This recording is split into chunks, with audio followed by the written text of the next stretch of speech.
Hi everyone, and welcome to In Deep Geek Live. Particular welcome to you if you are watching this live in the chat. I see there's lots of fantastic names there, and I will start out by saying a huge thank you to my moderators. Moderators, thank you. I really... So, oh, pardon me, I've got a little bit of reverb going on here. Let me just sort that out.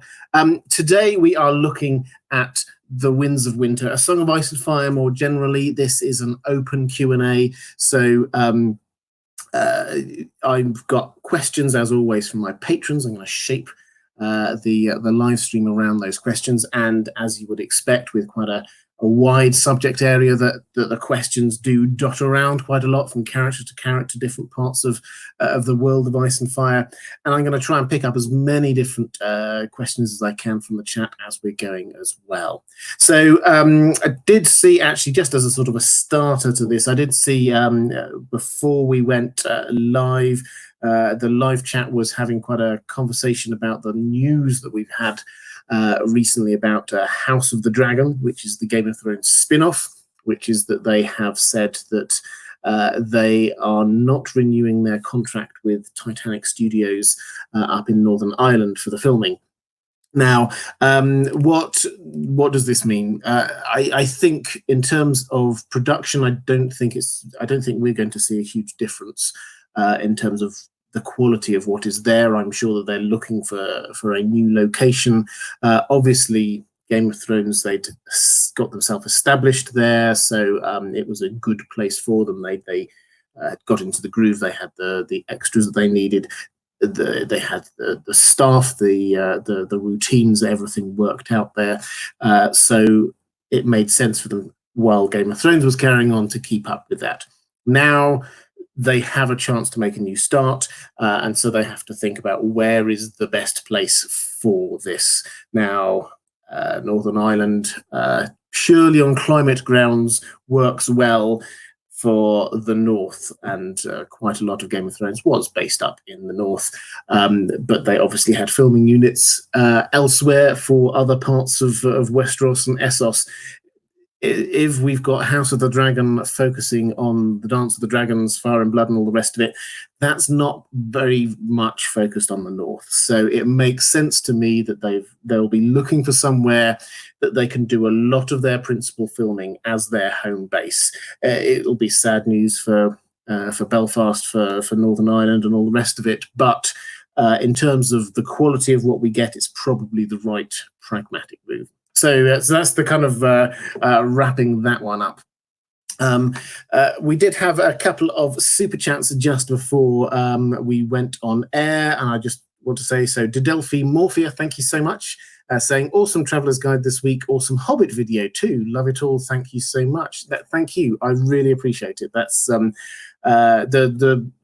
the Lord of the Rings content that I've been doing recently. This is it still feels quite new, so to get good feedback on it, I very much appreciate it. And then Maura Lee, you know how much I appreciate your support, saying just a show of love, support, and appreciation for all the fabulous content on both channels. I'm looking forward to your video on Bloodraven and Howland Reed. The more I hear and read about them, the more I want to know. So thank you. I really appreciate that. The Bloodraven and Howland Reed video, probably going to be 2 videos, to be honest. I've been working on it. It's getting quite long, so I'm probably going to break it down into 2 videos. I may drop it in at some point during Westworld Season 3. I'll talk more about that a bit later. Or it may be just afterwards. We'll see. So it's not going to be in the next week or so is the answer, because I want to make sure that I give the right amount of time for what I think is one of the most important underlying drivers of the action within the whole book series. Okay, let's get to some questions. So, as I said, for this, we're looking at The Winds of Winter, A Song of Ice and Fire more generally. We will be dotting around quite a bit. This is one of those videos, but just go with it. I think that there's so many fantastic questions we've got here. But as a good place to start, Howland's little sister saying the last book before Winds of Winter is The Dance of the Dragons. As I've said before, I've blended the show storyline and the book so thoroughly in my mind, I can't remember where one ended and the other started. So what were the characters doing at the end of A Dance of Dragons? So this is, as I say, it's a good place to start. As an overview of what's going on at the end of the last book, as a sort of a preparation for where we are. Starting off in Essos, I'll do this very high level and relatively quickly, but starting off in Essos, Dany, she is off in the Dothraki siege. Drogon's taken her, flown off with her on her back. She's about to get captured by the Dothraki. That leaves in Meereen, this is under the control of Sir Barristan and his new husband there. But that is about to, and we saw in the pre-release chapters from the Winds of Winter, the Yunkish are coming to attack it now. Also in the area there, we've got Tyrion, we've got Bronn there sort of camped out nearby. We've got Victarion, who's heading with a plot to try and get Dany and get the dragons. So there's going to be a massive battle happening there quite early on in the Winds of Winter. Moving a little bit further westwards, Arya is in Bravos. She is training with the Faceless Men. She has been there a little bit. She will be there for a little bit more as well. Over in Westeros, up at the Wall, Bran is north of the Wall. He's training with Bloodraven, with the Three-Eyed Crow. At the Wall, Jon has just been killed. There's a very complicated situation in what's going on there, but that was the last thing we saw happen at the Wall, Jon being killed. Over at Winterfell, we have Stannis camped just outside Winterfell. Theon has just escaped from Winterfell. And there is a huge, when you start reading between the lines, there's this huge, complicated great northern conspiracy of some loyalist families who are pretending to be loyal to the Boltons, but actually they're secretly supporting the Starks.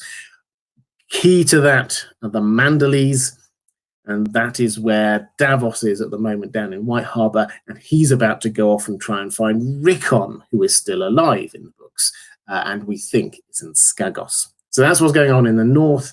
When you move down to the Riverlands, Lady Stoneheart is still, I was going to say, very much alive, sort of alive, I guess. She is there on her mission of vengeance. She has captured Brienne, although Brienne, it would appear, says the right things and then goes out on a mission to try and find Jaime on behalf of Lady Stoneheart. Sansa is in the Eyrie with Littlefinger.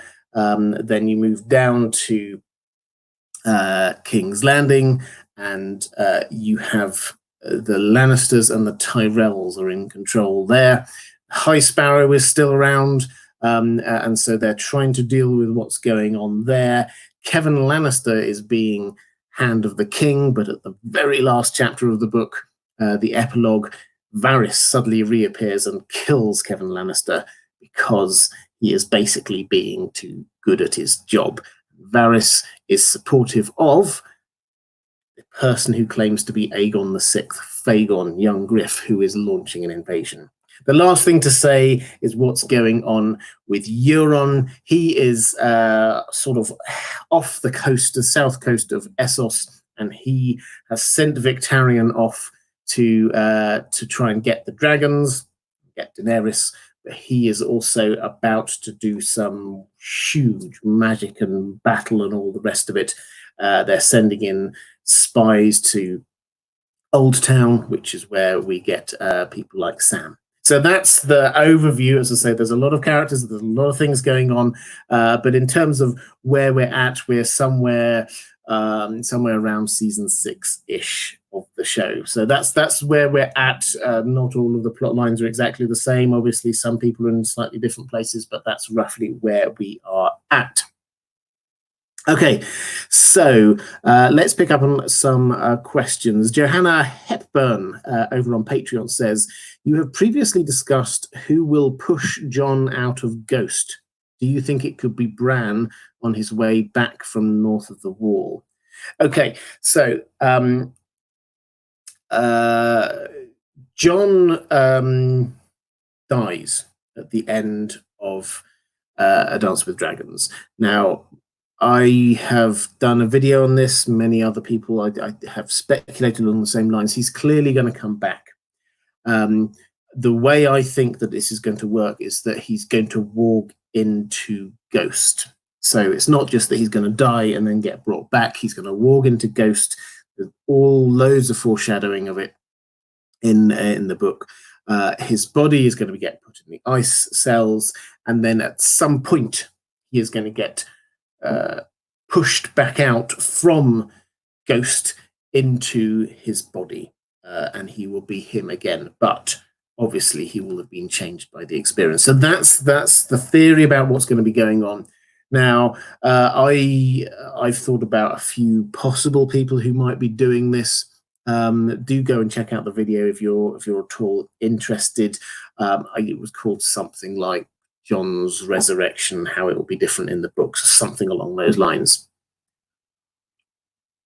The question you were asking, Hannah, was about whether Bran could be the one, because basically the theory has to go is that if Jon is walked into Ghost, somebody with walking abilities has to go in and pull him out effectively, unless he voluntarily wants to go back into the body, but somebody has to know that he is there.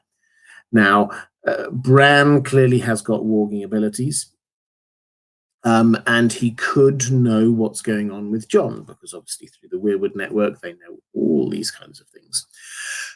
Could he do that on his way back from north of the Wall? No, I don't think so in terms of timing, simply because Jon, I think, I don't know whether it'll be a matter of days or weeks. It won't be a long time that he's in Ghost, because we know that a walked person within their walked animal, after they die, they get subsumed after a while, so they don't survive. So he won't be in Ghost for very long. And Bran, north of the Wall, we're still a little way away from him heading back down to the south again. So I think the timing there doesn't quite work. My feeling is either there's a skin changer up there with a wild boar who was a background character at the Wall, but then suddenly got loads of mentions in the very last chapter, which is like, hey, that's quite suspicious, why you should suddenly mention this character. So it's possible that he might do it, or it's also possible that Bloodraven could do it. Those were, at the moment, those are my current most likely people to go about doing this. Maura Lee asks, what do you see Arya doing in the Winds of Winter? Will she continue with her kill list like she did in the pre-release chapter called Mercy? Will she still be in Bravos for the whole time?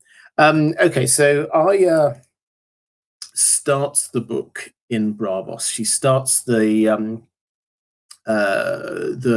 Winds of Winter in training for the Faceless Men. And we've got, if you don't know, George R. R. Martin has pre-released a few chapters from the Winds of Winter. These are draft chapters. They're obviously chapters that he thinks are worthy of being shared with other people. So they are very close to what will be the final draft.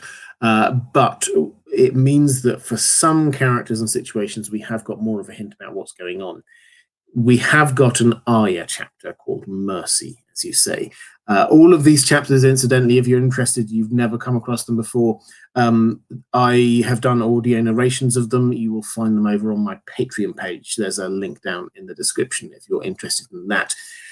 In the Mercy chapter, she is definitely still working for the Faceless Men, but she has this conflict of interest where suddenly her starkness and her kill list suddenly comes to the fore, and we realize that actually, you know what, she might be paying lip service to this becoming no one business, but really she's still a Stark, she's still Arya, she's still wanting to kill the people that she always was wanting to kill. So what the implication there seems to be is that it probably won't be the exact same way it happened on the show, but roughly that her training reaches the point where it becomes apparent that she is going to be she's not going to become no one. Her sense of identity is too strong, and she will leave Braavos. So the first few chapters, the first bit of Winds of Winter, she will be in Braavos, and then after that, she will then head off back to Westeros. And what, as on the show, there are two possible things that she could be doing. One of them is finishing off her kill list, and the other one is heading up to Winterfell. I think she will start. Her kill list in the books is longer. There are a lot more people. So I have a feeling that she may well do that.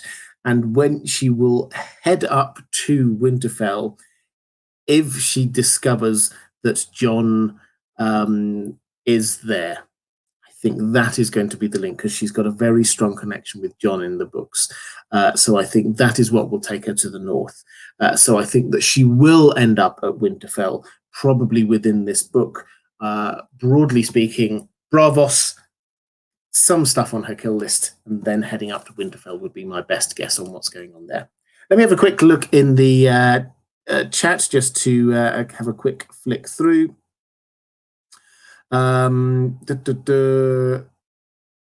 So Carl Karsnark saying, as soon as Arya hid a needle on the show, it was obvious she was going to retain her Starkiness. Yeah, exactly. And she's done the same in the books. So I think that makes a huge amount of sense. Bernie L, Jon equals Aragorn, thumbs up. If you've not got this is my pithy understanding of Jon's character. George R.R. Martin is writing Jon as if he were Aragorn, but secretly he's Frodo. That's what my assessment of who Jon is from a Lord of the Rings lens.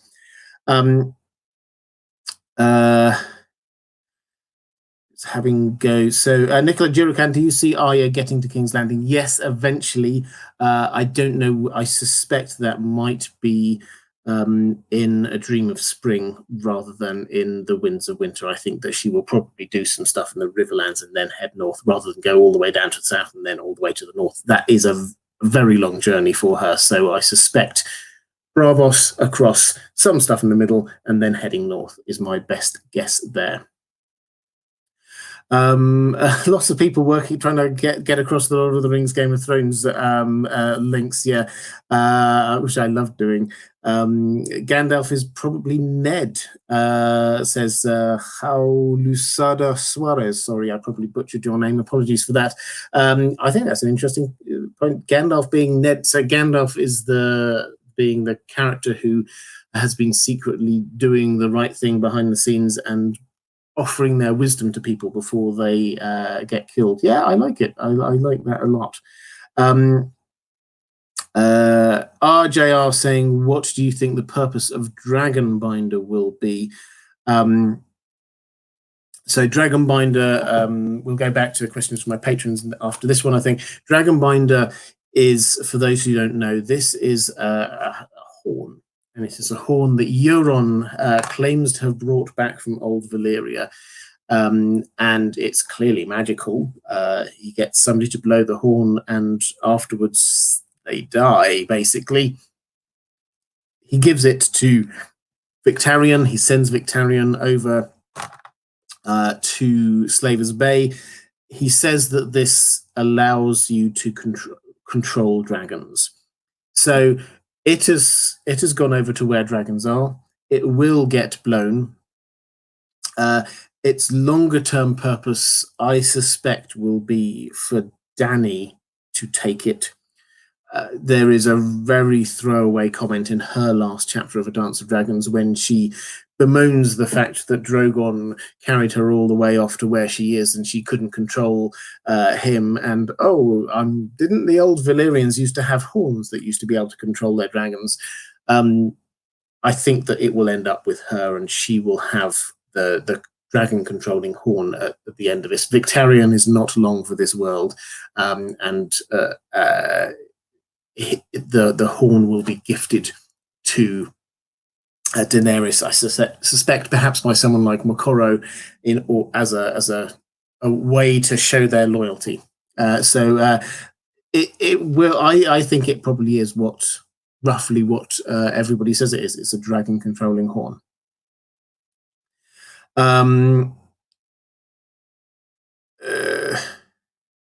Everybody now debating who is Bran is Frodo, says Mod Mary. Jon is Aragorn. Tywin is Saruman. So I will get onto this in a moment. If you're going to go down this route, Saruman is Euron, and I will explain why later on in this live stream. Okay, so Andrew Long says, my question stems from a recent Reddit post. In it, the poster draws parallels between the Winter Wolves of Cregan Stark and the members of the Grand North's conspiracy. As we all know that winter is coming, do you believe that Lord Manderley and the other Northern Lords are more likely to take risks with their lives so that their children might survive the coming winter, or is the timing more coincidental and their motivations are mostly based in avenging the Red Wedding? Okay, so there's a lot here. For those who don't know, we get the Winter Wolves. This goes all the way back to the Dance of the Dragons. So we're going hundreds of years back to the world that House of the Dragon will be covering. And the Starks actually did play a role in the Dance of the Dragons. 2,000 Northern soldiers joined the Blacks, one of the sides in the Dance of the Dragons, and these were called the Winter Wolves. Now, they were really badass, and they were excellent, and they won battles, but they also, most of them died. At the very end of it all, Cregan Stark heads down south with a whole load of other Northerners, and arrives at King's Landing pretty much after all the fighting's done, and then basically takes control of King's Landing. So the North has got a role in the Dance of the Dragons, albeit not a huge one, while the actual fighting is going on. So what's the link across to the Manderleys? Well, I think the first thing is that when the Blacks were looking for support from the North, they didn't just go to the Starks, they also went to the Manderleys at White Harbour. And that is important because although the Manderleys, they hardly appeared at all on the show, in the books, they're actually very important. They are the richest family in the North. They have got the only large harbour, White Harbour, in the North. And they're culturally, they're southern. They worship the Seven rather than the northern gods because they came from the south originally. And the Starks, when they got kicked out from, Manderleys got kicked out from the south, the Starks gave them a new home. So the Manderleys are fiercely loyal to the Starks. Now, so the first thing to note is that the Manderleys are more important than you may think they are. They are huge. They've got the North's fleet, and they have got knights, and they have got a relatively large army, and they are political. So that's the first sort of connection we can make across the two. The next is this idea that in the North treats winter seriously in a way that the South doesn't. And a lot of the soldiers that went south were because it was winter. And what happens in the North is that when it gets to winter, they sort of work out how many people can survive depending on how large their castles are and what sort of provisions they've got. And though there are some people who go, actually, you know what, I'm sacrificing myself here. That's often the older people, sort of ancient warriors, sort of head out into the snows and all the rest of it. It's really quite noble and tragic at the same time. But when we got to the Dance of the Dragons, then a lot of the soldiers sort of headed down south, partly because they were joining the war, but also partly because they were self-sacrificing so that they wouldn't be a burden on the North during the winter, because the winter does literally kill people. So yes, there is a sort of a link across to there. I've not seen the article that you were talking about on Reddit, so I can't sort of comment on any of the links that they've got there. But this is a very specific situation that's going on with the Manderleys. The Manderleys are largely there trying to sort things out in order to get the Starks back into power. So this is about loyalty to House Stark more than anything else. There is a reaction to the Red Wedding. A lot of people lost lives at the Red Wedding. Roose Bolton, when he sort of turned on the Starks there, it wasn't just the Starks, it was the Stark army, and anyone who was there at that wedding got killed, and the Manderleys and many other northern families lost people because of what Roose Bolton did. So there are a lot of people wanting revenge on the Boltons. So I would personally mostly look at that within the context of what's going on in the North, rather than trying to sort of see the parallels with things that have happened in the past, except to the extent that the things that happen in the past do give us a little bit of a context about how the North deals with things like winter. Your last great night. Thank you so much for the super chat. It says message retracted here. If you've got a question, I'm very happy to answer that one. Moderators, if you could perhaps try and highlight it if it comes up. Just having a quick flick through to see if I can see a question anywhere. If not, okay, well, I will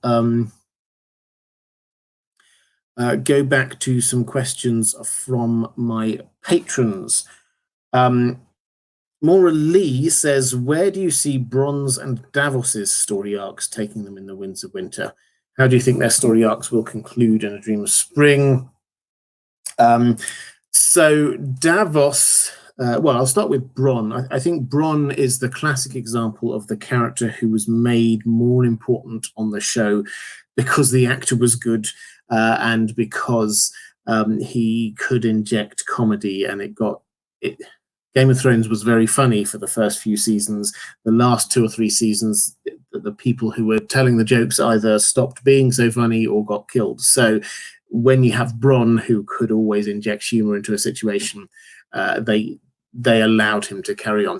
I don't think his storyline is going to be exactly the same.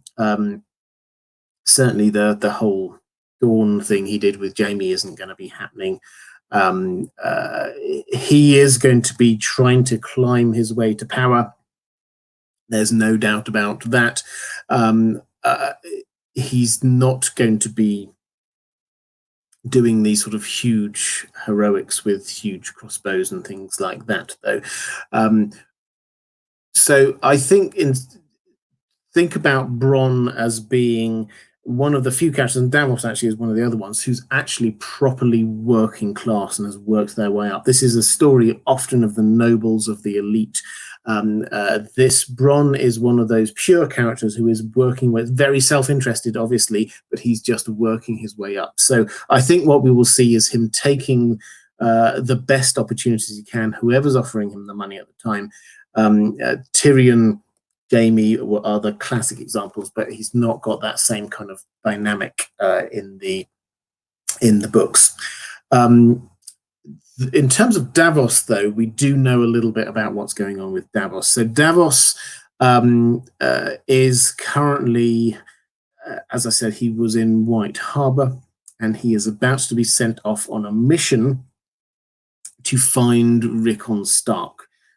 He's now, this was Stannis sent him off, and he was sort of faux captured by the Manderleys, who wished to give the impression that they were capturing people who were loyal to Stannis, but actually they were just keeping him well hid. They know where Rickon is, or think they do, on Skagos, and he's going to head up there and try and find him. So that's what his immediate action is. My guess is that he will. Rickon will not be an easy character in any way, shape, or form, but I think that Rickon will be brought back into the fold.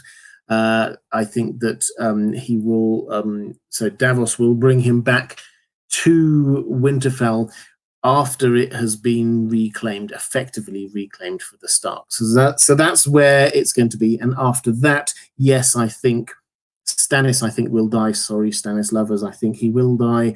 And then Jon will be looking for who is it that I can trust, who understands politics of the South. Looking around, Davos will be the best example. Davos will give him honest advice. He's the kind of actual blunt speaking person that Jon will appreciate. So he will take on, I think, a very similar role. What often I think will happen in the books is that we will see that the show did a huge amount of sort of shortcuts and all the rest of it, but for many characters, they will end up in roughly the same kind of place, certainly at the beginning or towards the end of the Winds of Winter, they will end up in roughly the same place. So the pieces are in the same sort of place. Joe Jessup saying, do you think George R. R. Martin will hand in the finished manuscript this year? You know what? I'm an optimist, so I'm going to say yes. But I said yes last year, and I thought he was going to do it the year before as well. He's nearly there. He is clearly nearly there. He said a few months ago, I can't remember the exact invective he used, but he said that by the time of Worldcon in New Zealand, which is in the summer, he was expecting to have his finished manuscript in his hand. Over the last few weeks and months, he's been sort of not making many public appearances. He's been very clearly saying that he's not doing any other writing. He's just focusing on this. So he is making progress. I saw something interesting with him when he said, you know, when I have a good day, and a good day for me is 4 or 5 pages. And I think that really struck home for me, is that, you know, he doesn't, even at the best of times, he doesn't charge forward. You know, maybe 10 pages, maybe a chapter a week is what we're looking at. And this is going to be a huge book. Do I think it'll be done this year? It could be, but we literally have no information. So I think I'm done with speculating on when it's going to be. He's nearly there. He's got a few more chapters to go. He can see the end, or otherwise he wouldn't be sort of talking the way that he does talk. But it's not done yet. So I'm optimistic, but I'm ready to be disappointed. Crystal Carpenter just saying, keep up the faith. Yeah, well, it's the amount of deadlines that he set himself and broken. It's quite a lot. Chase, thank you so much. Saying, we'll miss this live, but wanted to show support. I really appreciate that. Thank you. Let's go to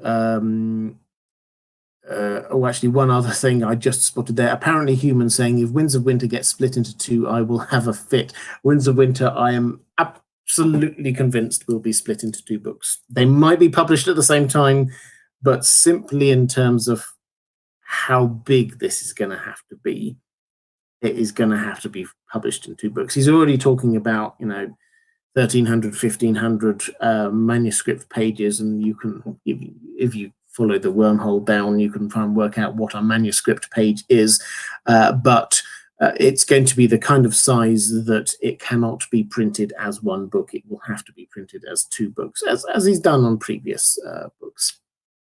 I think that the entire novel will be finished, and I think he will publish everything at the same time, but I think it will be published as 2 books.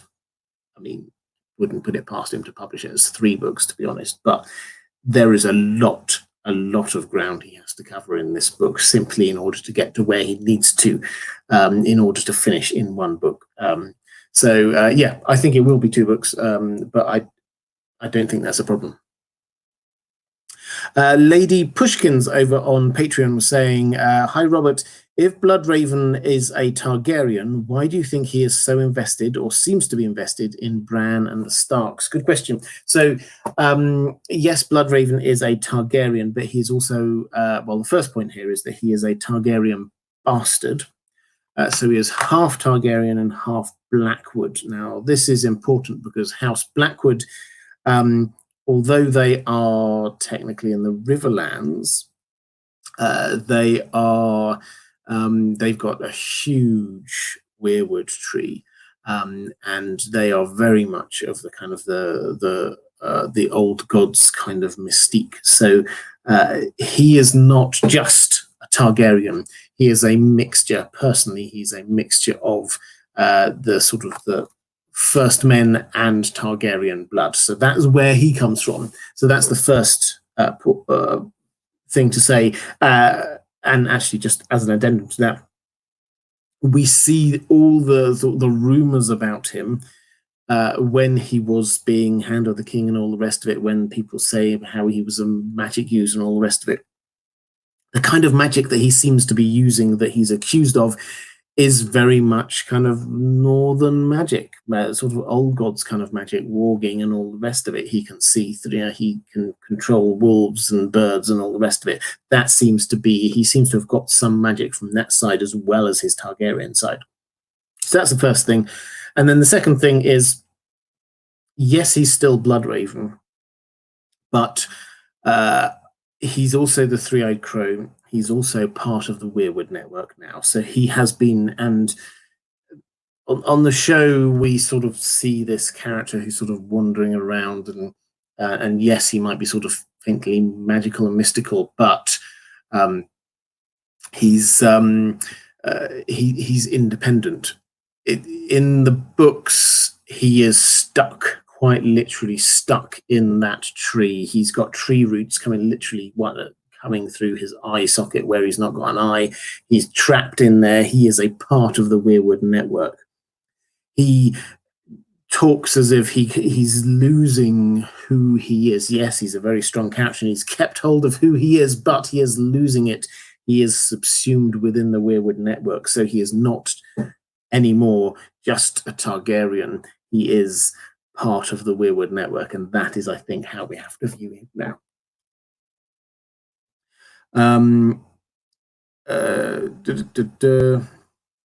Let's have another question from my patrons, and then I will take a moment just to let you know what's happening on this channel.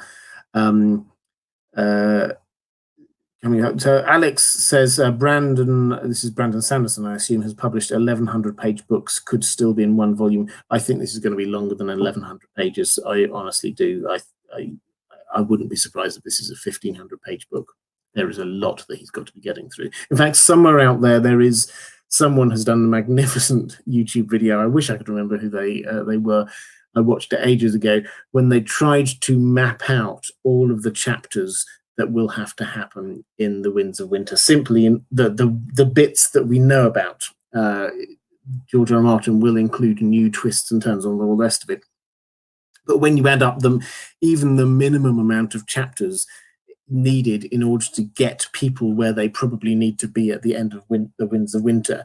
With Daenerys, you've got, she's got to have at least a couple of chapters. She's got to be over in the Dothraki Sea, another one back down in Meereen, another one as she's sort of heading off. Is she going to stop off at a few other cities on the way? Arriving at Dragonstone, she's got a lot of chapters just in and of herself, and then you add in all these other characters, your Briennes, you've got what's happening down in King's Landing, we've got Sansa, we've got Arya. There are so many characters we have at this point whose stories all have to be pushed forward, and at the moment they're all in different places, so they have to have their own POV chapters in order to push their story forward. We're looking at a very, very big book. As I say, it would not surprise me if it's up to 1,500 pages. let's go to Peter Pebble. Now, Peter's question is, how do you imagine Dany's return to Meereen is going to go? Will she leave the city ruined and burning behind her when she goes to Westeros? Or do you see a potential for her restoring Meereen and Slaver's Bay to some kind of order before her departure, with her embracing her dragon side in the last chapter of A Dance with Dragons? Okay, so this last point I think is a really important one. In A Dance with Dragons, you get Dany as effectively Queen of Meereen. That is what she is trying to do, and she sort of pushes down the Targaryen part of her that wants to return to Westeros, wants to rule the land that her ancestors ruled, and she tries to be a good ruler in Meereen. And you can judge for yourself whether you think that she is a good ruler, but the point is that that is what she is trying to do. She compromises a huge amount. There are lots of things that she doesn't. She doesn't like the slave pits, but she sort of has to grudgingly allow them to come back. She wants the dragons to be free, but she sees what they do when they are free, so she's kind of like effectively imprisons them. She makes, she doesn't want to marry Isdar, but she does because she thinks that this is going to help. She makes lots of compromises in order to do what she thinks is the right thing. The last chapter of A Dance of Dragons, she gets on Drogon, she flies off into the Dothraki Sea. Quaithe is there in her head, basically telling her to become a Targaryen once more. There's huge amount. She eats what seem to be quite interesting berries.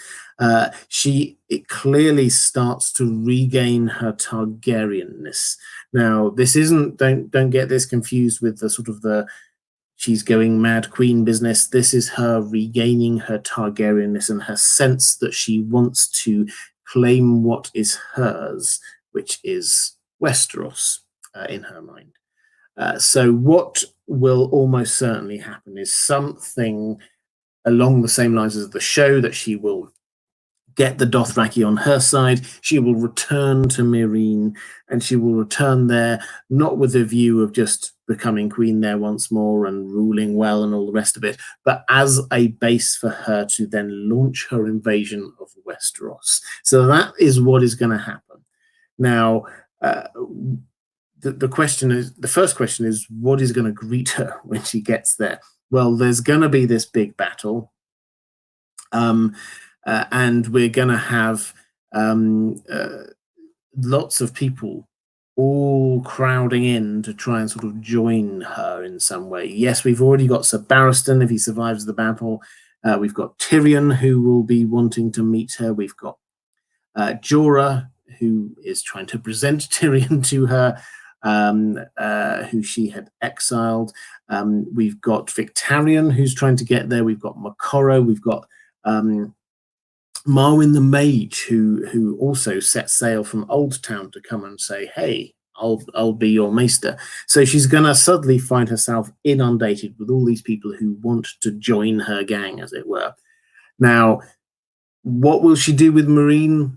Meereen, basically, while she's not there, they have been trying their best to be sort of returning themselves to how they were. I think that she's not going to destroy Meereen. I think that she will leave somebody in control of it. And she will then head off with her invasion force. She will get a whole load of boats from Victarion's fleet, for example, happily there. On her way, she will probably pay a visit to a few of the cities that she has said that she will burn to the ground. She's got the other cities of Slaver's Bay. We've got Yunkai and Astapor. She will want to deal with them. Volantis are sending a fleet over as well. It may well be that we get this next battle of Meereen when she returns with Volantis. And Volantis, incidentally, huge, really powerful city. We don't really think about them huge amounts, but they are very. This is a big thing if they're sending a fleet to go and attack Marine. So she may well take that out as well. So basically, I think that she will leave a trail of devastation, but also want to do the right thing and ensure that slavery is done away with in that area. Because basically, that's what it all boils down to her, is that she was trying to end slavery and then people kept on pushing back. And so I think she's going to use her dragons in order to show her power and authority and then move on. So what happens to those cities afterwards? Anyone's guess, I suppose, but that's what I think will happen to her. Okay, let's have a quick look in the chat.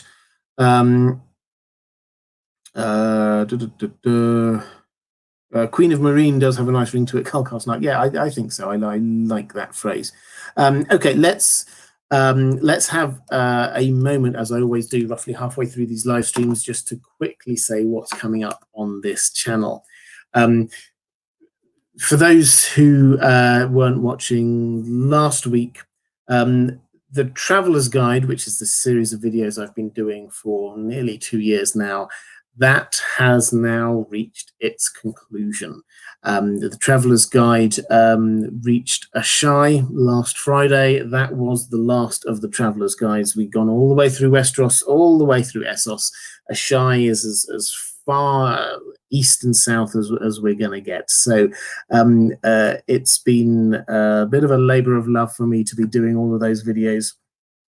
And I feel incredibly happy and satisfied that we've finally reached the end of that. So thank you for anyone who's been supporting me through that. I really do appreciate that. I will be doing a couple of bonus Traveler's Guides just for my patrons, because I couldn't do this without my patron support. And so as a thank you to them, I will be doing a couple over the course of the next couple of months. I'll be doing dropping a couple of bonus Traveler's Guides, I would say, to a couple of places that looking back, I thought, oh, I probably should have done that. I missed it out when I was going through. So if you're at all interested in that, there's a link down in the description to my Patreon page. At which point I should say thank you, patrons. I can't do any of this without your support. Genuinely can't. And so thank you. I really do appreciate it. The other thing I want to say is what is coming up over the next 2 months, as you will find on this channel. It is Westworld Season 3. And I love Westworld, so I'm going to be focusing a lot of my attention on Westworld. Now, don't worry. These live streams will continue. They won't be focused on Westworld. These will be probably quite open Q&As like this one. They may touch on Westworld, but I'm going to try and keep the focus on Song of Ice and Fire and Lord of the Rings things too. The Song of Ice and Fire and Lord of the Rings videos will keep coming. They'll be coming every week as well, so don't worry about that. But if you are a Westworld fan, and if you're not, why on earth aren't you? It's fantastic. If you are a Westworld fan, what I will be doing is every Sunday an extra live stream just focused on Westworld, a pre-show before the Westworld show, starting at the same time as this. So that's 5 p.m. Eastern Standard Time, 10 p.m. UK time. A live stream looking forward to the next episode, wrapping up from the previous one. Every Monday, within 24 hours of the episode, I will do my episode breakdown, and then at least one other Westworld video, probably on the Tuesday of every week, maybe covering an issue, maybe doing a trailer breakdown, something like that. So that is what I'm going to be doing, a lot of focus on Westworld over the course of the next 2 months. I hope if you got a little bit lost last season with Westworld, this one looks like it's a new start, a new way of looking. If you've seen the videos, that they're now no spoilers, but it looks amazing, and it feels like a new kind of Blade Runner-y feel to it, which I love. So please do check that out. Let's get back to, I think that's probably all the stuff to look forward to. Let's go back to some questions from my patrons. Morally saying a lot of fans would love to see closure between Lady Stoneheart and Jon Snow, for her to learn the truth about Jon's true heritage, understand why Ned protected Jon the way he did, and make peace with him. Could Lady Stoneheart have a hand in bringing Jon back to life? Well, I think on the last bit, no, simply because of geography and time. She's down in the Riverlands. He's up at the wall. That would take her weeks to go up there. She's not thinking of going up there, so I don't think that's going to happen. Lady Stoneheart, Catelyn Stark, her... what is left of her now is revenge. Now, it's quite hard. When I've tried to sort of explain before what her character arc might be, it's quite hard to talk about a character arc for a character that is so clearly defined. I don't think she is going to change. What she is the bits of Catelyn Stark that she clung onto the most, which is this desire for revenge for what happened to her and her children. And that is what is keeping her there. So if in her mind, what the situation was that Robb, her child, got killed. She thinks that Bran and Rickon got killed by Theon. She thinks that Sansa has gone missing. She thinks that Arya has gone missing. They're probably dead as well. As far as she's concerned, all her children have been killed. And there are people to blame for this. And so she is about, and the people to blame, the Lannisters, the Freys, the Boltons, there are very, and Theon, of course. So she is going to, her character arc, in as much as it is going to be taking her to this point of getting revenge for those people. Now, what will happen at some point over the course of the next book and a half, is it will become apparent that actually what she thinks has happened is not necessarily the case. Yes, Robb was killed by the Freys, but Bran and Rickon aren't dead. Bran is north of the wall. Rickon is hiding away at Skagos. Arya is not dead. Sansa is not dead. They're both effectively in hiding elsewhere. So when she gets those bits of information, and when she has got her retribution for what happened to Robb, that is when her arc ends. Her arc, Catelyn's arc, would indeed end with coming to a greater understanding about Jon and forgiving him and all the rest of it. I don't think Lady Stoneheart is in a place of being able to forgive and accept Jon and all the rest of it. That's not where she's at. So I understand why people want her to, but I think she is going to be a vengeful angel in the Riverlands, and she is going to be killing off largely the Freys. I think that it's not going to be Arya killing all of the Freys. I think that Lady Stoneheart is going to be doing a huge amount of this. So that's where we're at with her. I don't think she's going to have huge interactions with Jon. I think she will gain information about the Stark children and perhaps meet some of them along the way. Jennifer Wood, thank you so much. That was a very generous super chat. Thank you, I really appreciate that. Saying, thank you so much for the Traveler's Guide videos. I so enjoy watching them, and especially hearing your wonderful voice. Thank you. May I suggest audiobooks? Well, I do. I have a second channel for those who, and podcast it is now as well, for those who haven't come across it, called The Well Told Tale, where I do audio narrations. So I do audiobooks.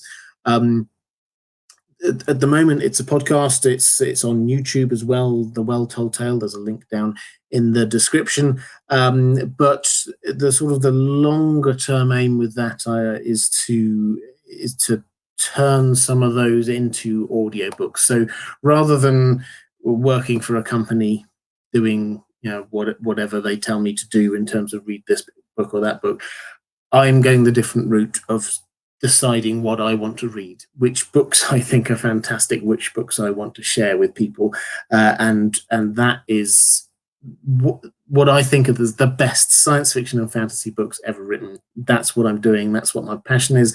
That's what I'm trying to share with people. So I've done quite a few short stories recently on there from people like Philip K. Dick, Edgar Allan Poe. We had a Conan one. We've done Frankenstein, War of the Worlds, things like that. And something slightly lighter, we're going to be doing Alice in Wonderland over the next 4 weeks, which I'm really enjoying narrating as well. So yes, I do. I am thinking about audiobooks. Thank you for the compliments, and that's definitely one of the places that I'm looking to be going. I talk about the Well Told Tale as a passion project, but I think this is not only something I enjoy doing, but I think that it's something that I love sharing what I think are the best books. It may well be that you've not ever read some of these absolute classics. People always talk about the Call of Cthulhu, but you don't know what it is. You can listen to it on the Well Told Tale. So that's where I'm going with this. Thank you so much. My aim is to do this with me choosing the books rather than having some corporation tell me which books that I'm going to be narrating. So thank you.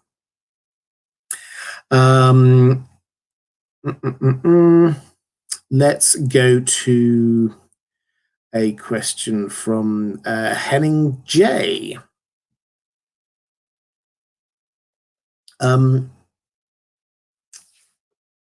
Hi, Robert. This is from Patreon. Hi, Robert. I recently read about a theory, the Eldritch Apocalypse, which argues that Euron will emerge as the main antagonist in the last 2 books. Do you think that George R. R. Martin does not develop the threat of the White Walkers much further, leaves out to develop any kind of Night King, and lets Euron rise to be the main threat to Westeros?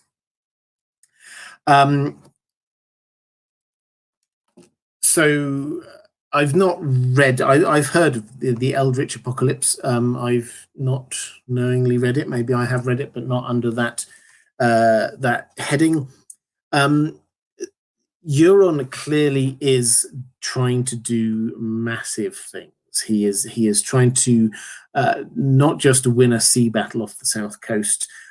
He is trying to perform some huge magic spell. He is timing it so this happens at the same time as the battles happening over in Slaver's Bay, and Victarion's trying to blow the horn to control the dragons. He's got sacrifices lined up, strapped to the front of his boat. The woman who is carrying his child, which, as he is a king, is king's blood, and you get all sorts of magic users and priests attached to other boats. They're going to be sacrificed. There's some huge stuff going on, and his vision is immense. His vision is to destroy the world. His vision is to destroy the gods. His vision is to be the god of all of Planetos. That is what he is trying to do. It is crazy. So he is clearly going to be a major factor in what is going on. So we've got that. But take a step back for a moment. This is the song of ice and fire. It's not the song of ice and squids or krakens and fire or anything like that. This is about ice and fire. This is the way that George R. R. Martin has set this up. We have got these twin threats of ice for the north and fire from dragons from the east that are threatening Westeros. That is what is the main plot of the story is. That's not to do down what Euron's going to do. He is going to have a huge impact on this story. But and I said I would come back to this, I sort of said teasingly earlier on, that Euron is Saruman. And this link is because George R. R. Martin has talked about the last bit of his story. He wants to be reflective of the scouring of the Shire, which is the penultimate chapter of The Lord of the Rings. And for those who don't know it, basically you get Saruman, who was one of the big baddies, not the biggest, because Sauron was clearly the biggest of the baddies, but one of the big baddies, a big magic user, huge and threatening and all the rest of it. He has this kind of last stand, as it were. Now, that is the feel that George R. R. Martin is wanting. And I often look at it and talk about it from the perspective of the heroes of the story who have survived, the broken heroes. They have this chance to sort of clear away the final dregs of the bad guys and use what they've learned and their talents and finally get a chance to build the world that they want. But if you look at it from the other perspective, there has to be a Saruman figure in order for that to work. There has to be a hugely powerful character who is not the biggest baddie, but is very important, and they have dug in and they are there and have to be finished off at the very end. That is Euron, in my view. Euron is going to be the character after what has happened with the battle against the ice over in sort of the north has happened. After we've dealt with the fire, with the dragons, we're still left with this final foe. Does that make him the big threat? I would argue no. That doesn't mean that he's not hugely important and hugely impactful on the story. But it means that his role is closer to that of Saruman than Sauron. So that's where I'm at. As I say, I don't think I've read the formal Eldritch Apocalypse theory, or assuming it's an essay rather than a video. I'm very happy to do that if somebody sort of directs me to that. And then perhaps I'll have a view on the theory itself. Laminia M, thank you so much for the super chat, saying thank you for helping me understand GRM's world. Thank you, I really appreciate that. And Lady Tia, thank you, that's very kind. 200 DKK, I'm not 100% sure what that currency is, but thank you, I very much appreciate it. By happy coincidence, your live stream popped up on my list. Amazing as always, Robert. Thank you for all your hard work. And I really enjoyed the first couple of Lord of the Rings you've posted. It was very well done. Thank you. Thank you very much. I really appreciate it. I do these live streams at the same time every week. Have done for a couple of years and will carry on doing them. This is time which seems to work for everyone, so I'm going to keep on doing this. In terms of the Lord of the Rings videos, yeah, I've really enjoyed doing that. I'm taking it from the perspective of people who they love Lord of the Rings, but need or want or would appreciate just a little bit of the background, a little bit of the history. There is at some point, probably in a couple of years or so, we're going to get this huge budget Amazon TV show based in the world of the Lord of the Rings. So this is sort of building up to it, explaining what the different ages of Lord of the Rings are, what the different races are like. So I did one on hobbits, I've done one on Sauron, I've done one on the One Ring. What actually is it? What powers does it actually have? Does it just turn people invisible, or has it got more to it than that? That kind of thing. So that's where I'm coming from. I'm going to keep on producing those videos. Once we're through the other side of Westworld, then they'll be coming on at least a weekly basis from now on. I view Lord of the Rings as one of the central planks of what this channel is about going forward. So thank you so much for that. And yes, as Chrissy Volstone says, Lady Tia, it has been a while, but it's lovely to see you. Welcome. It's great to have you in the chat. Let's go back to another question from my patrons. What do you see happening with Sansa's character arc in the Winds of Winter? Will she be in the Vale with Littlefinger? Will she go up to Winterfell? And if so, how? Okay, so she starts the Winds of Winter in the Vale. So they were in the Eyrie. They're moving down now because when it gets to be winter, they don't stay right up at the top of the pinnacle. They sort of head down. They've got a castle down effectively at the base where they spend the winter. Now she is there in disguise as Elaine Stone, and what we see happening there is as Littlefinger kind of trying to manipulate her into there's extra characters and stuff we never saw on the show. There's a whole load of politics going on there. There's this guy called Harry the Heir, who he's trying to get Sansa to marry or at least sort of engage with. And we see her starting to, as she did on the show, starting to move from just being this victim, just being this person that others could manipulate, to actually being able to manipulate events herself. So her character arc in the Winds of Winter is going to be fundamentally about her moving from the position that she had been of being completely at the whim and will of others and moving to be in control of her own destiny. So that's what it's going to be.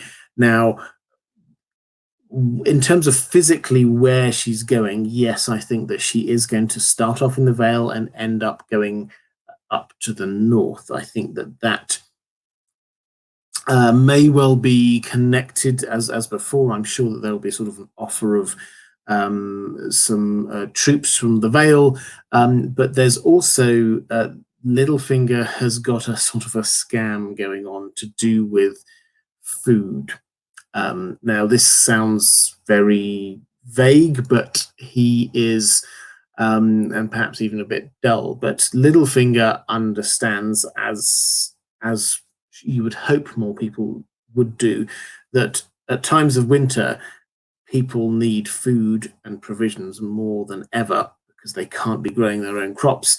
And at times of war, it's the same thing. One of the undercurrents, the things we keep on hearing about in passing, is when various armies are charging through the riverlands or wherever and burning down farms and things like that. That affects the amount of food that there is for everyone. Littlefinger has been storing grain and things like this, and he is trying to get himself into a position of power by controlling as much of the food supply as he possibly can. And I think that this is the way that he's going to be working his way up, because he wants to take control of not just the Vale, which he effectively has now, but the North, because the North, more than anywhere else, will need food. So that, I think, is the second part of this, and I think Sansa will be heading up with him. She won't have the same kind of stop off that she did on the show with marrying Ramsay and all the rest of it, because in the books there's another Jane Poole took on that bit, so she doesn't need that. She's going to head straight up to Winterfell.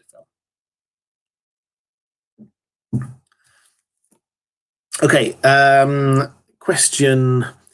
Jared says over on Patreon, says, do you think that there must always be a Stark in Winterfell because they are the only ones able to blow the horn of winter and wake the Stark dead? Perhaps as a sort of nod to the Dunharrow dead in Lord of the Rings. Yeah, I think there's an element of that. I think that there must always be a Stark in Winterfell is to try and ensure, this is to create a tradition over centuries and millennia, that the Starks will always be there, and so the army of the dead in the crypts is added to in every generation. So I think that's what's going to be happening. Also, I mean, I think that is what happened and why that phrase was there.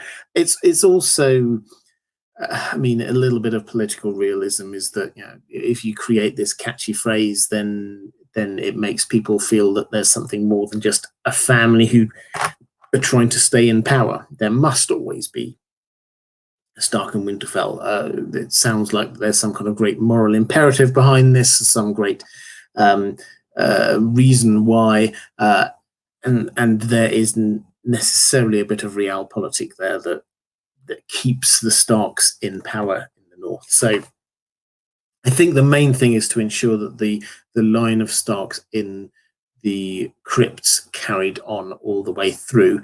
I did do, incidentally, yes, the Dead Men have done Harrow. I think there's going to be a clear link across to that. But I did do a video quite recently, if you've not seen it, where, and this was actually, I should say, for my top tier patrons at $30 and above, I do bespoke rewards. So one of them is to sort of agree on a video to do.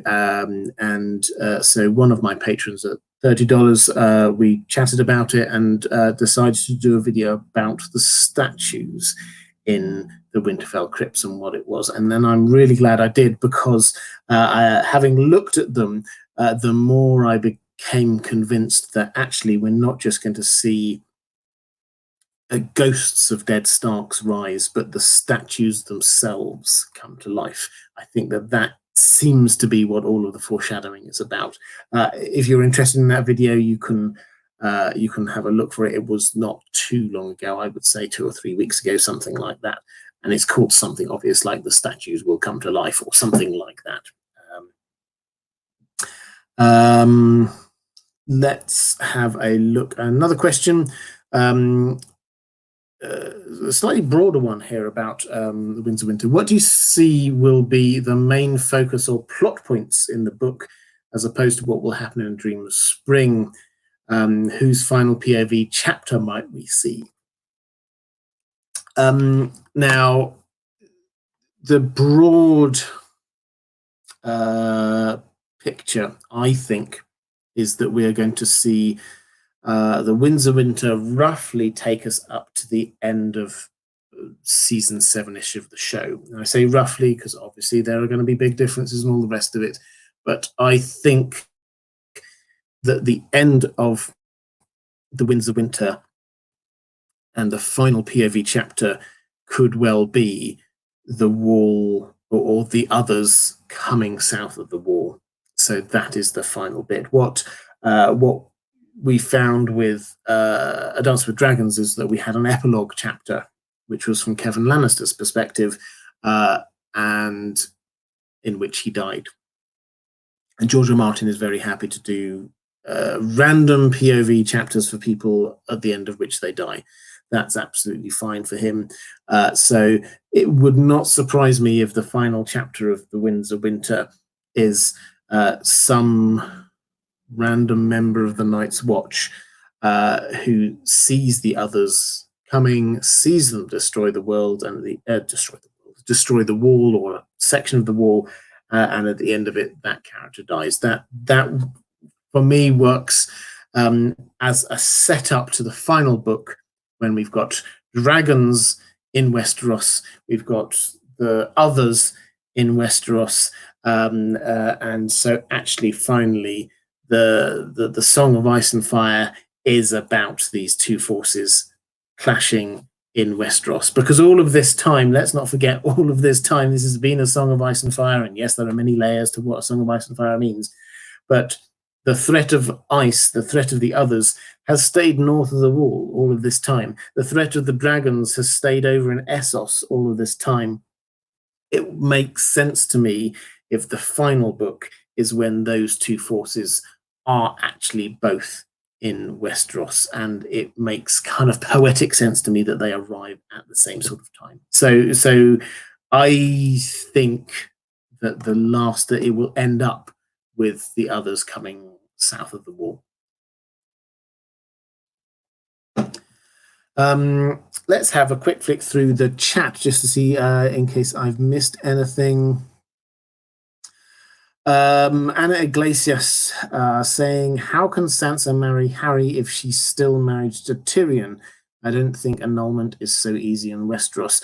No, but I did a video on this ages ago, probably about 2 years ago. So she has got grounds for annulment if the marriage was not consummated. So that is possibly doable. It would need to be. George R. R. Martin has actually spoken about this. It would need to be probably done by the High Septon. That would give away where she is, of course, that has escaped. So it would make sense that that would be just before she heads up north. I think it would be Littlefinger who will deal with this. Frankly, with these things, it's very easy to try and get bogged down in the detail of what is or isn't practical. George R. R. Martin is very happy to write a messy story where it all gets very confusing. And if Littlefinger suddenly produced a piece of paper that said, "Oh, this is signed by the High Septon saying that your marriage is annulled, therefore you're allowed to marry this other person," then and she gets married to that other person, well, is that an official marriage or not? It's up to us to decide. That's the way that he writes. He's not going to make sure that everything is exactly right and perfect. We're left to decide, actually, who is the rightful king. That's for us to decide. Is Sansa technically still married? That could be for us to decide as well. So he writes a messy story where he's allowed, and a messy story in a good way, in that he is trying to show how the real world is complicated, and it's about different people's interpretations and all the rest of it. The short answer is, if Littlefinger wants it to happen, he will make sure that it happens. That's the way that he operates as a character.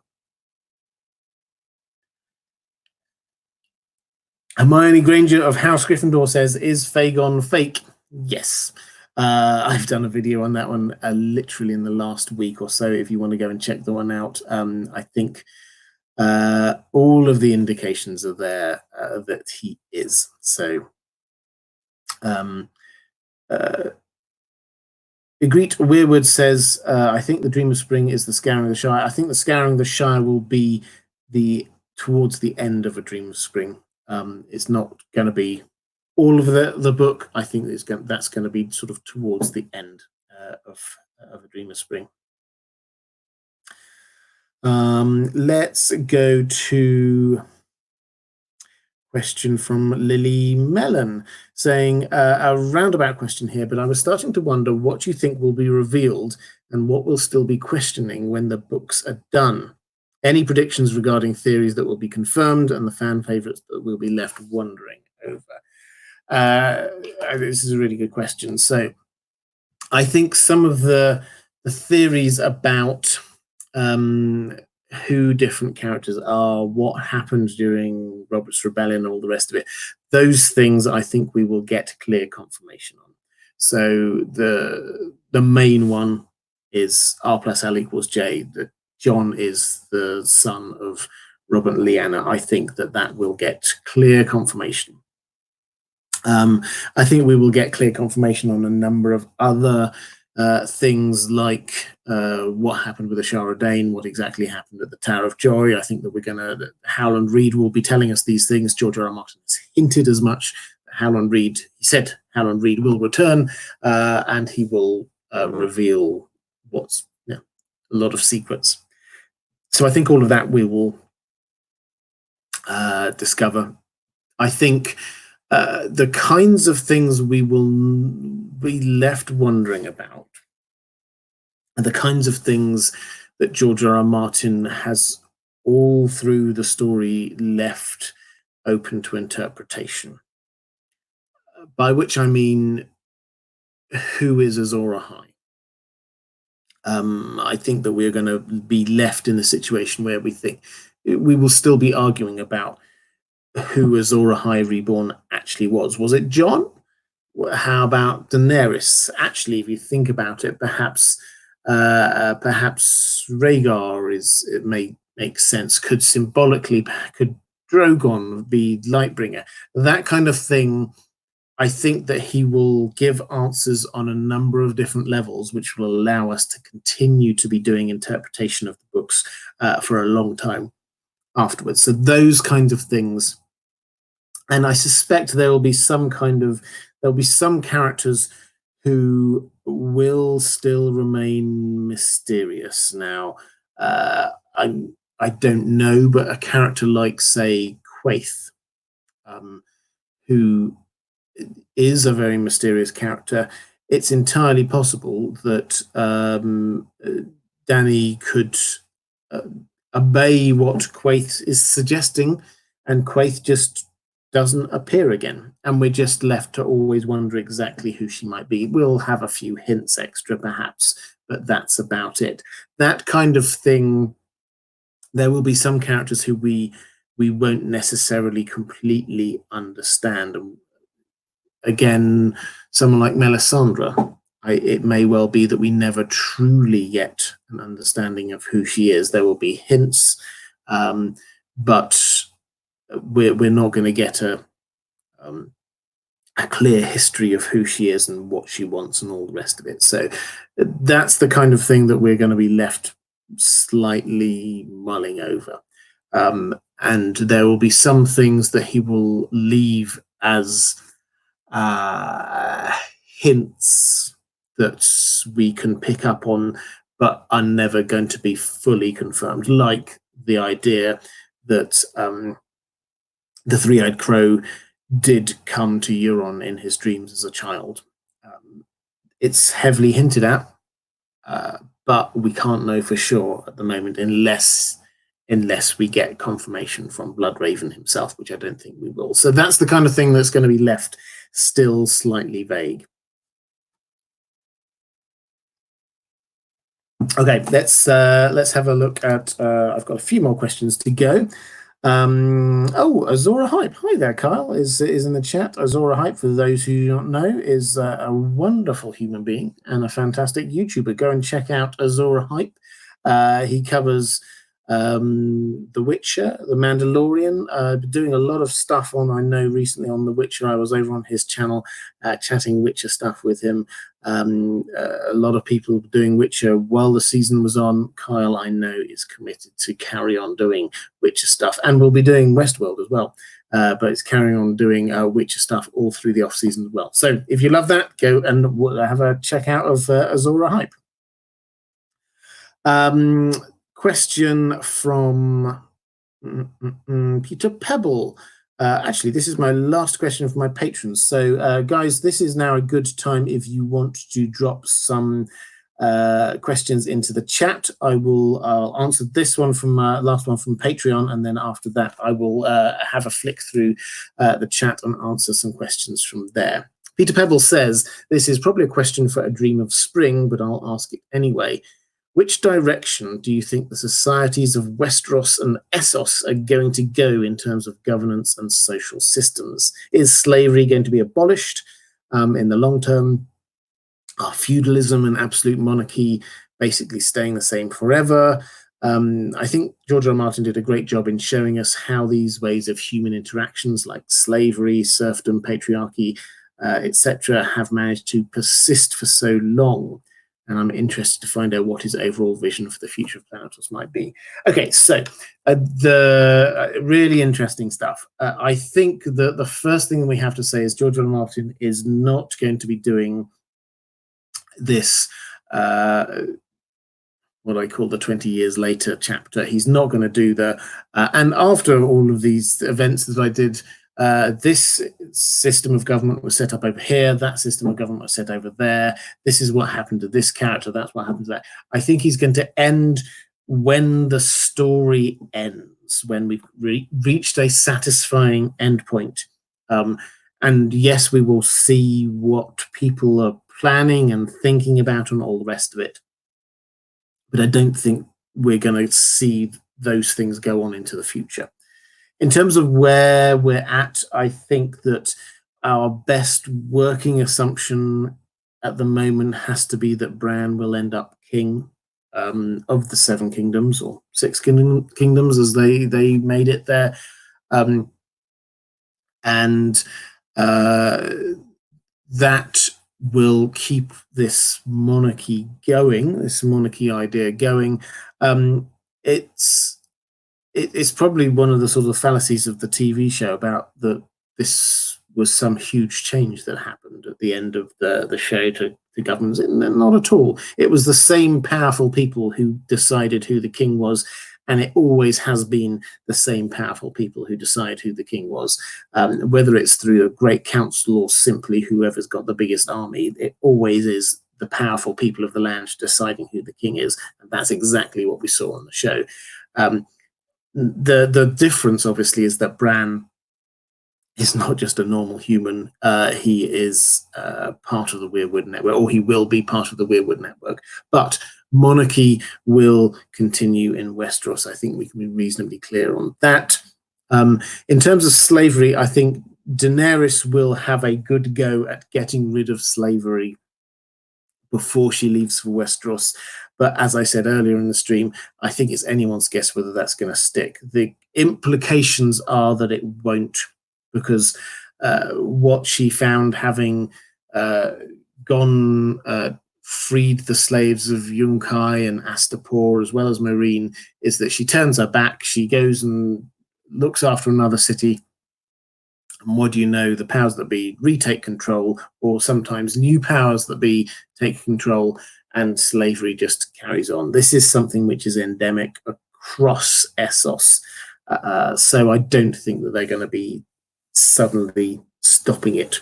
The interesting bit of that I would say that we don't actually think about a huge amount is the important role that the Dothraki play in the slavery ecosystem, because slaves don't just magically appear from nowhere.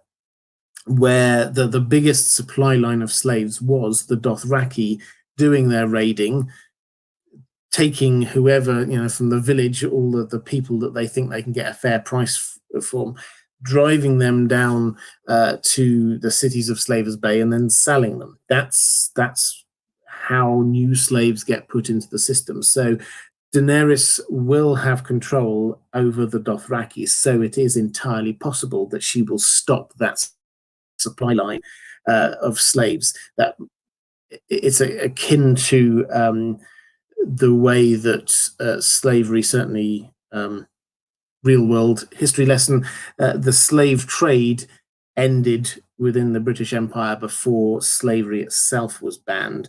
It was a kind of a two-stage process. So it may well be that we're going to see, George R. R. Martin loves trying to echo real world stuff in his own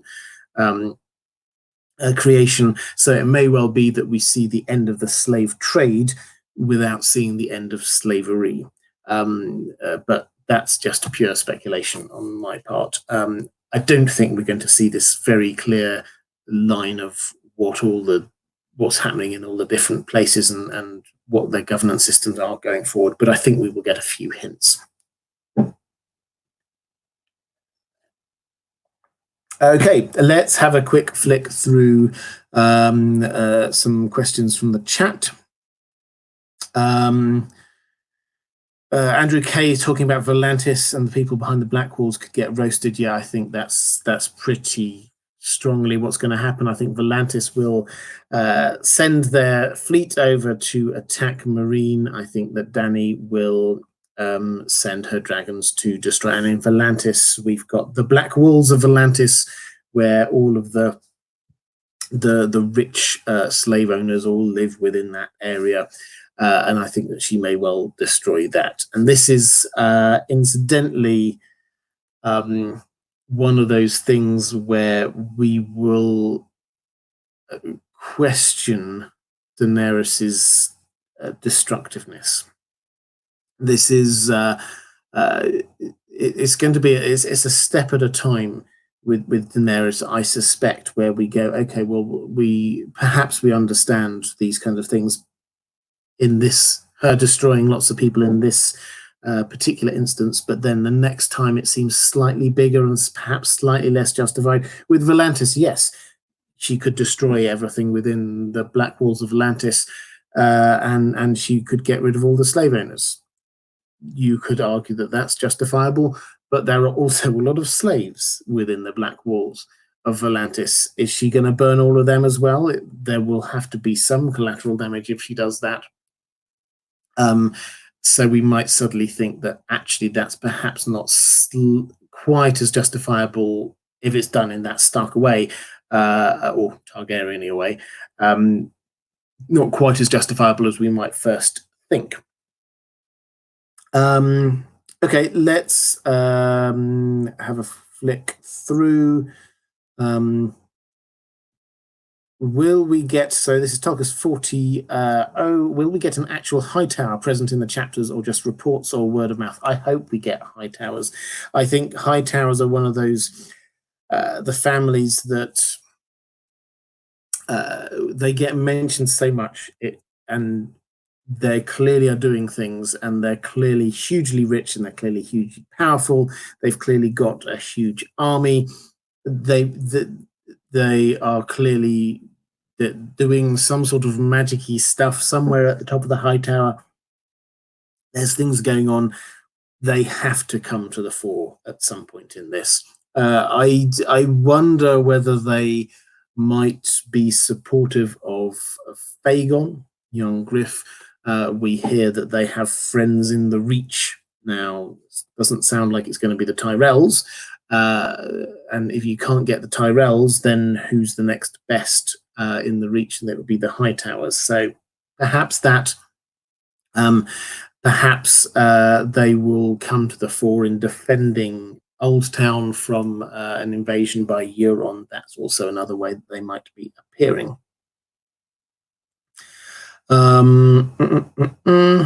Let's have a quick flick through, see if we've got any more. What do you think? Himadri Banerjee says, what do you think will happen to the free folk?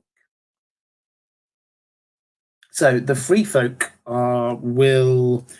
they are being put to guard the wall. They are sort of going to be therefore spread out across the wall. My take is that they will be free, and there will be some of them at the end of all of this. Once the others have been dealt with, they will get to decide where they go. Some of them could settle south of the wall. There's the Gift and the New Gift, which is a huge stretch of land that they had been raiding for years anyway. So there aren't that many people living in. So it'd be a very easy thing to say, well, you settle in this area and that's all right. But they may want to head back north afterwards, as per the show. So I think we will see them probably welcome at the end of it, or at least some of them welcome, at the beginning of the Winds of Winter, welcoming Jon as their leader, effectively, and then we will see them follow him and into the battle with the others. Some will survive, and they will have a choice of where they set up their new home afterwards.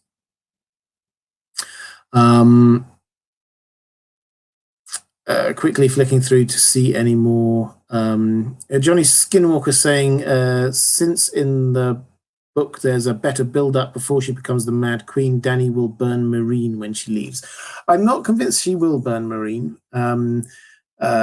because she has been trying to rule it, and I think that she will have an understanding that there are lots of people there who are not bad. That really would be burning down thousands of people who haven't actually done wrong things. So I don't think she will. I think that she will potentially burn down places like Yunkai and Astapor for what they have done. So I think that is entirely possible. Let's Mod Mary 1, interesting question. What does Marwyn the Mage do in the coming books? He goes to Daenerys and he becomes her Maester, is my view, and he will help her understand how to control dragons. I think that he will bring some of this knowledge with him, and so that will be his role going forward. So she will have effectively a small council. When she launches her invasion, she is going to have a small council already for her.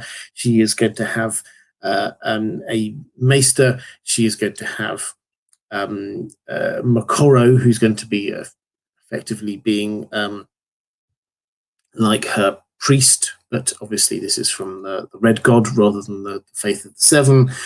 She will have sort of military chiefs, and she will have a hand who may well be Tyrion in due course. So that is where we are at.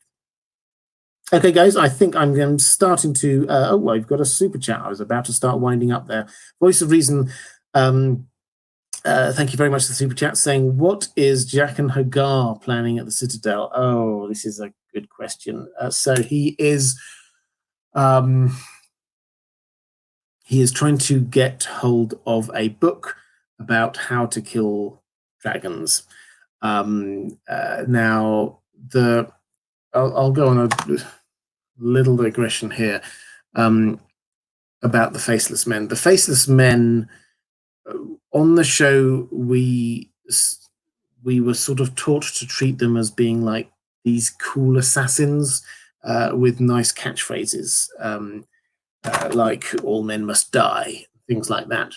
That's not them. They are a death cult, and what we think of as their cool catchphrases are actually their statements of faith. All men must die. That is what they believe. They believe that people, and we have Arya having conversations with them about, she's saying, why did you kill this person? What did they do? And they say, well, it doesn't matter what they did. Everyone has to die eventually. That's just the way of the world. It's not did this person deserve to die or not?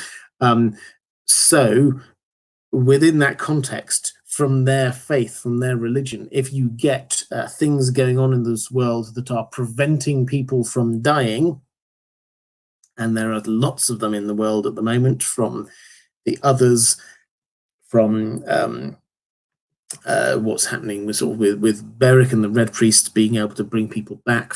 When we've got down in the south, we've got Qyburn, obviously, sort of bringing people back from the dead. All of this is apostasy as far as they're concerned. This is heresy. This is people should be dying and they're not dying.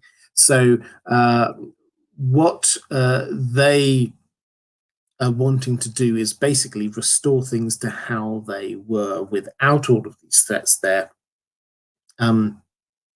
I think their grand plan, I did videos on this ages ago, but I think their grand plan is for the dragons to be destroying the others, and then they're going to destroy the dragons. And that will then just restore the level playing field, and everybody can be back to where they were before. There's a whole train of logic behind that if you want to go and look for those videos, which I did a while ago, but that is, I think, what they are trying to do at this point. Okay. Gotta go. Gekshi. Apologies, I didn't say that very well at all, I'm sure. Do you think Doran will survive in the books? If not, who would kill him? I don't know whether he will survive. I think that he's got a better chance of surviving than you might think, given quite how easily he died in the books. I don't think he will survive because he is going to back the wrong horse. He is going to back Fagon, and I think that is going to lead to him dying in the end, one way or the other. I mean, there's a fair chance. We've already had Ariane's failed uprising against him. So it's entirely possible that we might see something similar to the show, in the sense that Doran is always portrayed as this great thinker, great strategist, person who's working this sort of multi-dimensional chess game. In reality, he's had lots of plans that haven't worked, one after the other, at a very, very high level. His first plan was to get his sister married into the Targaryen royal family so that their children would be the future rulers. That plan didn't work out. His second plan was to marry his daughter Arianne to Viserys. That plan didn't work out. Viserys died, his sister had died, her children had died. His next plan was to send his son Quentyn over to marry Daenerys, and that plan didn't work because obviously Quentyn died. His next plan after that is to send Arianne to now try and meet and, well, potentially, I suspect, marry Fagan. That plan, I'm almost sure, will also fail because I do not think Fagan will survive. So what we've got actually is this alleged master politician person pulling all the strings who has been presiding over a failure on every single level. His sister died and her children died. Oberyn, his brother, went to try and enact revenge. He died. His son died in the attempt to get Daenerys on side. There's a fair chance I think Arianne might die as well. He is going to eventually have to die himself. Perhaps Arianne will, who once tried to depose him, perhaps she will realize quite how bad it's all gone and go back and do it herself. So she's a really good character. I do enjoy Arianne. So yeah, good question. And with that, I think I am going to call this one a day. Thank you so much, guys. I've really enjoyed this one. Just as a reminder, we've got one more week until Westworld, so these Thursday live streams will be carrying on as they do all the time. We are going to be carrying on doing Lord of the Rings videos. We're going to carry on doing a Song of Ice and Fire videos, but 2 months, a lot of time focused in on Westworld, and there will be new live streams starting not this weekend but next weekend, every Sunday at this time, 5 o'clock Eastern Standard Time, 10 o'clock UK time, a Westworld stream, a pre-show stream every week. But that's all to look forward to in the future. Patrons, thank you so much for your support. If you would like to support in Deep Geek or get access to some of the stuff I do just for my patrons, there will be a link appearing somewhere about here if you're watching this a little bit later on, or if you'd like to watch some more of these live streams, then there'll be a link appearing somewhere about here a little bit later on. Okay, guys, thank you so much. Take care, everyone. I will see you again next week.